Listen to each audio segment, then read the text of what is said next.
ঈদ মোবারক সবাইকে। আজকে আমি ঈদের স্পেশাল কিছু মুহূর্ত আপনাদের সাথে শেয়ার করব। আমাদের বাসায় মেহেদির গাছ আছে, তো বাচ্চারা মেহেদি নিতে এসেছে আর আমার ভাতিজা আমার কাছে বলেছে যে এমনভাবে মেহেদি দিয়ে দিবা যাতে দোয়া করলে চাঁদ দেখা যায়। তো সেভাবেই দিয়ে দিয়েছি। তারপর আমি চাঁদ দেখতে উঠেছিলাম, অনেক সুন্দর চাঁদ উঠেছিল। আর এই যে ঈদের গান না শুনলে আমার ঈদই হয় না। তারপর আমি রাত্রে কিছু রান্না করে রাখলাম আর আমার ভাতিজাকে অনেক রাত্র মেহেদি দিয়ে দিলাম। অনেকটা সময় লেগেছে। তারপরে এই যে অনেক সকালে উঠেছি, কারণ কি আমাদের 7টায় জামাত ছিল। এখানে মেয়েরাও নামাজে যায়, মেয়েদের জন্য আলাদা পর্দা সহকারে ব্যবস্থা করা হয়। তো আমরা সবাই এখন ঈদগাহে যাচ্ছি।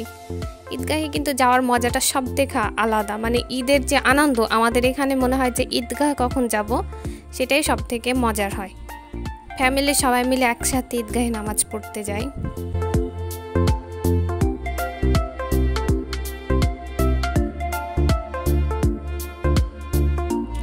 ছোট ছোট বাচ্চারা, বড়রা, মানে সবাই আর কি ঈদগাহে যায়। মানে সেটাই সব থেকে ঈদের মজার আনন্দ আমাদের এখানে, সব থেকে আনন্দ। আর এখানে অনেক কেনাকাটা হয়, জিনিস বিক্রি হয়, এই জন্য বাচ্চারা আরও বেশি আসে। আর এই যে ঈদের জামা কিনা, এই ড্রেস পরে, ঈদের ড্রেস পরে ঈদগাহাতে মানে যাওয়ার মজাটাই আলাদা। তো সবাই ঈদের নতুন নতুন জামা পরে হাজির হয়ে গেছে।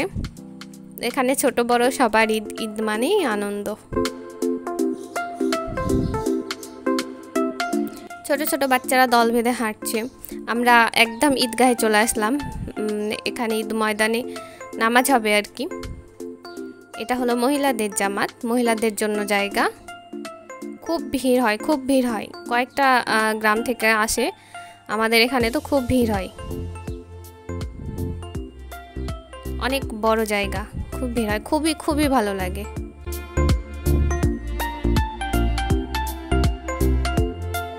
তারপরে যে বাড়ি ফেরার পালা, সবাই কিছু না কিছু একটু কিনে, সবাই কিনবে, কিনে হাতে করে আসবে। বাসাতে থাকলেও কিনতে হয়, মনে হয় যে সবাই কেনে।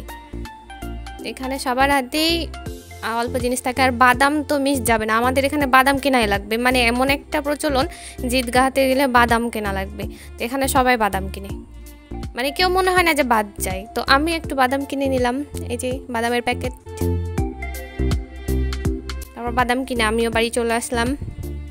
আমাদের এটা হলো আমাদের বাগানে ঈদগাহটা, গাছের নিচে একদম, খুবই খুবই সুন্দর জায়গা। তারপর বাড়ি আসলাম, আমি একটু হালকা করে মেহেদি দিয়েছিলাম। আর আজকে কি কি রান্না করলাম চলুন দেখি। একটু সেমাই রান্না করেছি, আর ফালুদা রান্না করেছিলাম, আর করেছিলাম আন্ধাসা, মানে তেল পিঠা। আমাদের এখানে আন্ধাসা বলে, এটা ছাড়া ঈদই হয় না, আমাদের এখানে ঘরে ঘরে এটা করাই লাগবে। আর করেছিলাম নুডলস। চিপস ছিল 2 রকমের, মানে একটা চিপস আর একটা হলো পাঁপড়। আর ছিল কি বিরিয়ানি। আমি এগুলো হাতে রান্না করেছিলাম। আর বিকালবেলা হয়ে গেছে, আমরা একটু ঘুরতে এসেছি আমাদের মহানন্দা ব্রিজে। আমাদের এটাই ঘোরার জায়গা। মহানন্দা ব্রিজে আসে অনেক পার্কটার কাছেই, কিন্তু আমার এই ব্রিজটাই ভালো লাগে। এটা হলো আমাদের মহানন্দা, আমরা পুরাতন ব্রিজ বলি, কারণ আরেকটা মহানন্দার ওপর নতুন ব্রিজ আছে। তো আমরা মহানন্দা পুরাতন ব্রিজে ঘুরতে এসেছি। আর এখানে ঘোরা মানেই মজা, অনেক ভিড়, অনেক ভিড়। আর পানি ছিল না বেশি, অল্প একটু পানি ছিল।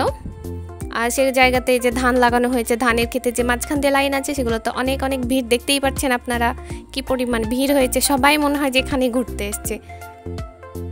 ভিড়ের ঠেলায় আমরা কিছু খাইতেও পারিনি, গেছি একটু আর অল্প একটু সময় ধরে থেকেই চলে আসছি।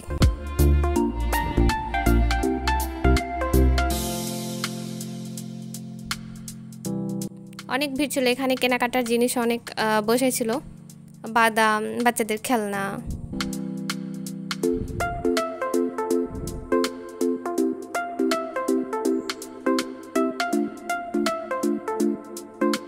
ওপর থেকে যে কি সুন্দর লাগছিল দেখতে জায়গাটা, এই যে দেখেন এখানে কত সুন্দর সুন্দর জিনিস আছে, দেখতেও ভালো লাগছিল।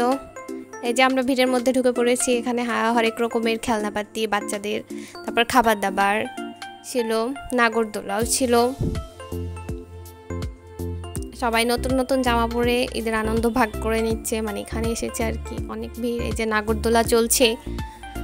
আর ব্রিজটা একদম মানুষের টলমলো টলমলো করছে। আজকে যানবাহন কম, মানুষের হাঁটা হেঁটেই শেষ করতে পারে না, ওপরে ভিড় নিচে ভিড়।